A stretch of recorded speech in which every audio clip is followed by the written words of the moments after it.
Bonjour, aujourd'hui on va parler d'un état de synthèse qu'on appelle l'état des soldes de gestion.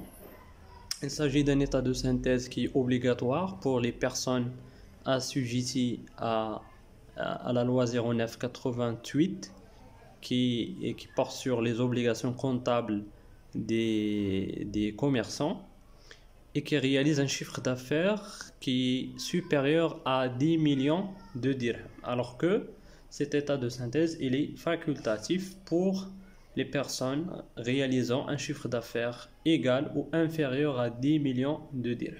D'accord? Donc il est obligatoire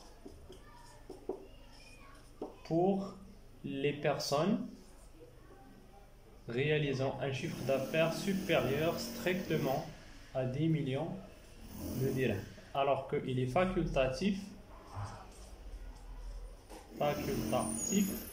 pour les personnes réalisant un chiffre d'affaires inférieur ou égal à 10 millions de dirhams.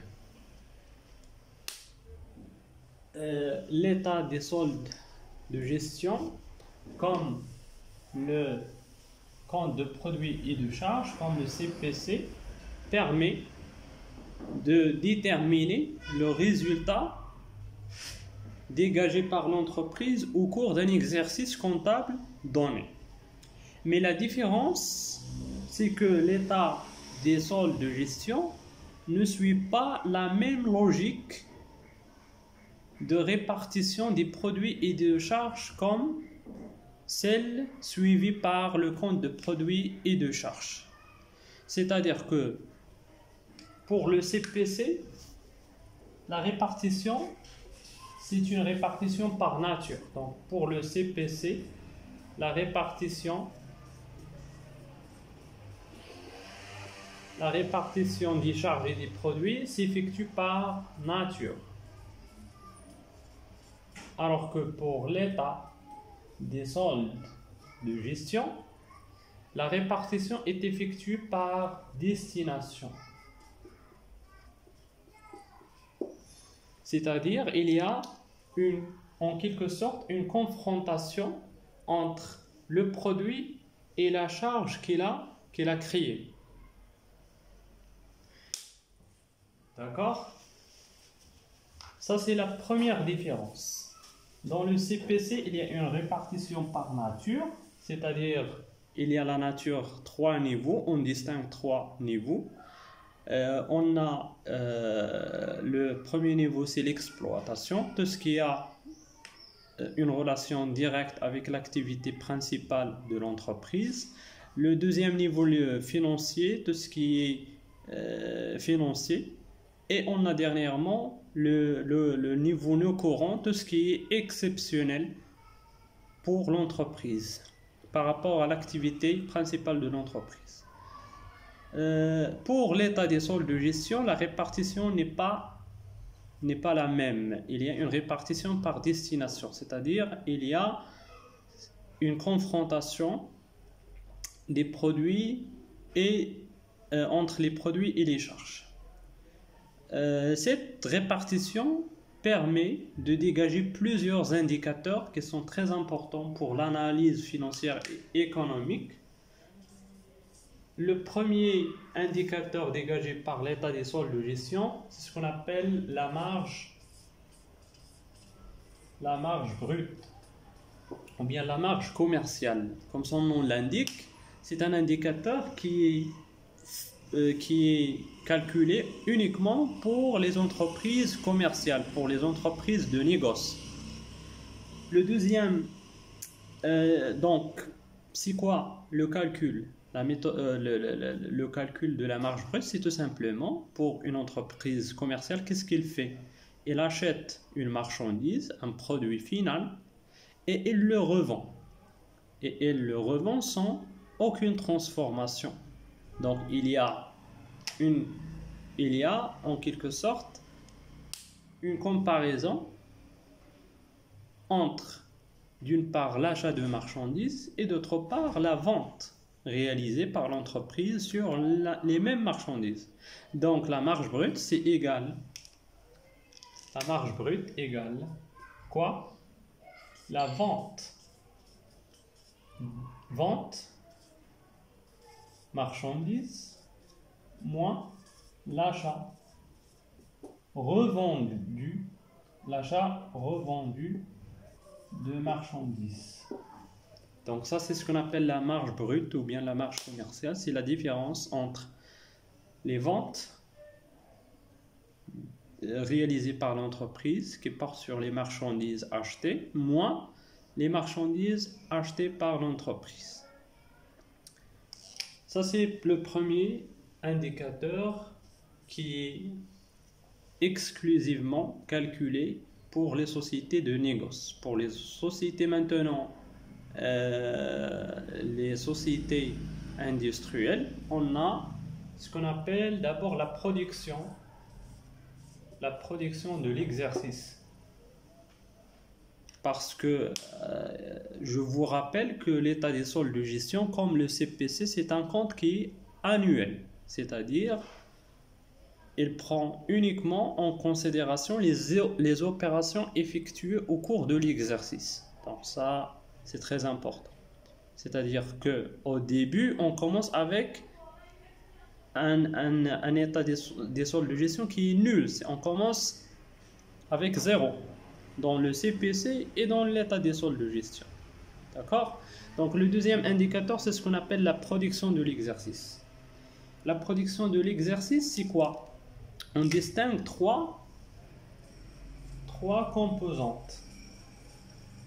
La production, c'est-à-dire tout ce que l'entreprise produit au cours de l'exercice, tout ce que l'entreprise a fabriqué au cours de l'exercice, quel que soit le sort actuel de cette production. Donc la production réalisée par l'entreprise peut être vendue. L'entreprise, par exemple, il a fabriqué au cours d'un exercice comptable, par exemple, 300 produits, 300 articles. 200 uniquement qui sont vendus. Donc c'est une production qui est vendue. Donc c'est la production vendue. Deuxièmement, la deuxième composante, c'est pas forcément l'entreprise va vendre tout ce qu'il a fabriqué au cours de l'exercice. Parce que ça dépend de plusieurs facteurs. D'accord? Par exemple, au cours d'un exercice, il a fabriqué 300 articles. Ce n'est pas forcément il va vendre les 300 articles fabriqués. Il se peut que l'entreprise vende seulement, par exemple, 200 articles. Donc le reste, son sort est très simple, c'est le stockage. Il va stocker la partie de la production qui n'a pas été vendue. Donc c'est ce qu'on appelle la production stockée. Et dernièrement, dans certaines situations, l'entreprise peut, pour satisfaire ses propres besoins, affecter une partie de la production à son actif. C'est ce qu'on appelle la production immobilisée. La production immobilisée. C'est-à-dire quoi? La production immobilisée, prenons l'exemple d'une société qui est industrielle et qui fabrique des PC portables. Parfois, bien évidemment, le personnel de cette entreprise aurait besoin de quelques PC portables. L'entreprise ne va pas chercher dans le marché pour acheter des PC alors que l'entreprise fabrique des PC. Donc, il va bien évidemment affecter une partie de la production pour satisfaire ses propres besoins. C'est ce qu'on appelle la production immobilisée.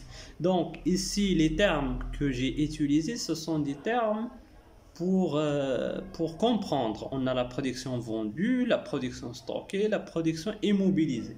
Mais dans le plan comptable, on n'a pas production vendue, on n'a pas de production stockée, on n'a pas de production immobilisée. On utilise d'autres termes. Par exemple, pour la production vendue, tout simplement, c'est tout simplement dans le plan comptable marocain, on a des termes différents. On a pour la production vendue, on a ce qu'on appelle la vente de produits finis. Pour la production stockée, on a tout simplement la variation du stock. Donc, le compte qui permet de prendre en considération la production stockée, c'est ce qu'on appelle la variation du stock des produits. Et la variation du stock du produit fait partie de la classe 7. Donc c'est un produit. Ce n'est pas vraiment un produit qui est réel, mais juste une technique comptable qui permet de prendre en considération la production stockée. Pourquoi? On va voir ça tout de suite. Je continue d'abord. La production immobilisée. Il y a un compte qu'on utilise pour prendre en considération cette production immobilisée. C'est ce qu'on appelle le compte immobilisation produite par l'entreprise pour elle-même. Donc c'est un compte également qui figure parmi les comptes de la classe 7. Donc il s'agit d'un produit. Et il faut savoir qu'il ne s'agit pas d'un produit réel pour l'entreprise, mais juste un compte qu'on utilise pour tenir compte de cette production immobilisée. Donc ça c'est la production, c'est un indicateur également. Et après la production, on a la consommation. On a la consommation de l'exercice. On a produit, bien évidemment, des articles, mais la production de ces articles a nécessité une consommation. D'accord? On fait une comparaison. Voilà la production de l'exercice et voilà la consommation correspondante. Donc pour la consommation, on a deux choses. On a achat consommé de matières et fournitures. Donc pour produire, pour fabriquer les 300 par exemple articles, ça nécessitait bien évidemment l'achat de matières et de fournitures. Également, il a nécessité autre charge externe. Autre charge externe. Donc ce sont les trois indicateurs. On a d'abord la marge brute, c'est tout simplement la différence entre les ventes de marchandises et l'achat revendu de marchandises. Le deuxième, c'est la production. On a la production vendue, la production stockée, la production immobilisée. On a la consommation, c'est l'achat de matières et de fournitures et autres charges externes. L'indicateur suivant, c'est l'indicateur le plus important, c'est ce qu'on appelle la valeur ajoutée. Donc la valeur ajoutée, c'est quoi? C'est tout simplement la marge brute, d'accord, plus la production de l'exercice, moins la consommation de l'exercice. Donc pour une entreprise, la valeur ajoutée, c'est la marge brute, plus la production, moins la consommation. Pour les entreprises industrielles qui réalisent exclusivement une activité industrielle, la marge brute c'est 0. Mais ça, pour les entreprises industrielles mais qui font à la fois des activités purement industrielles et des activités de négoce, la marge brute peut être différente de 0. D'accord? Donc la formule générale, c'est la marge brute plus la production moins la consommation. Par la suite, on a ce qu'on appelle l'excédent brut d'exploitation. L'excédent brut d'exploitation, c'est quoi? C'est la valeur ajoutée plus des produits, des subventions d'exploitation. Parce que, attention, l'indicateur, il est appelé excédent brut d'exploitation lorsqu'il est bénéficiaire. Lorsque le cas contraire, on dit insuffisance brute d'exploitation. D'accord? Donc là, l'excédent brut ou bien l'insuffisance brute d'exploitation, c'est la valeur ajoutée plus subvention d'exploitation moins impôts et taxes. Attention, ici, impôts et taxes. Dans ce cas-là, l'impôt sur le résultat ne figure pas parmi les impôts et taxes. Ce sont les autres impôts et taxes payés par l'entreprise, autres que l'impôt sur les résultats. D'accord? Donc, je répète, l'excédent brut d'exploitation, c'est la valeur ajoutée, plus subvention d'exploitation, moins impôts et taxes, moins charge de personnel. Charge de personnel. Donc, c'est ce qu'on appelle l'excédent brut d'exploitation. Après l'excédent brut d'exploitation, on continue comme la logique du CPC. Après l'excédent brut d'exploitation, on a le résultat d'exploitation. On ajoute les autres produits. Donc le résultat d'exploitation, c'est l'excédent brut d'exploitation plus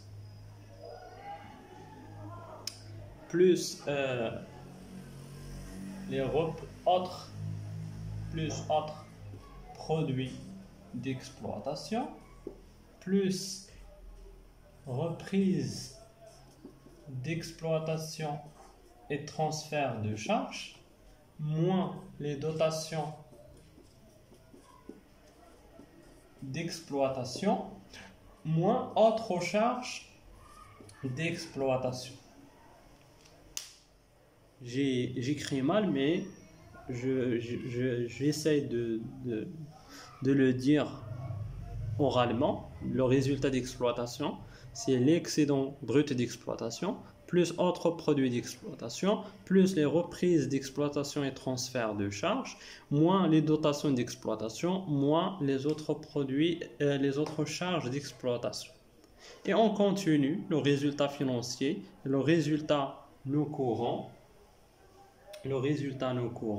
et le résultat avant l'impôt, le résultat net d'impôt comme le CPC. D'accord? Ce sont les indicateurs dégagés par l'état des soldes de gestion. Maintenant la présentation. La présentation de l'ESG. Faites attention parce qu'il se compose de deux tableaux. Il est composé de deux tableaux. Le premier tableau, ce qu'on appelle TFR, c'est le tableau de formation de résultats. Et le deuxième, c'est ce qu'on appelle le tableau de calcul de la CAF. Donc, c'est un autre indicateur qu'on va voir tout de suite comment il est calculé. Donc, le TFR, on met tout ce qu'on vient de découvrir, c'est-à-dire on commence par la marge brute, la production, la consommation, la valeur ajoutée, l'excédent brut d'exploitation, le résultat d'exploitation, le résultat financier, le résultat non courant, le résultat net de l'exercice. D'accord? Je vais essayer de schématiser ça. Donc la marge brute. Après, on a la production. Après, on a la consommation. Après, on a la valeur ajoutée. Après, on a l'excédent brut d'exploitation. Après, on a le résultat d'exploitation. Après, résultat financier. résultat no courant, résultat net de l'exercice. Ça, c'est le premier tableau de formation de résultats.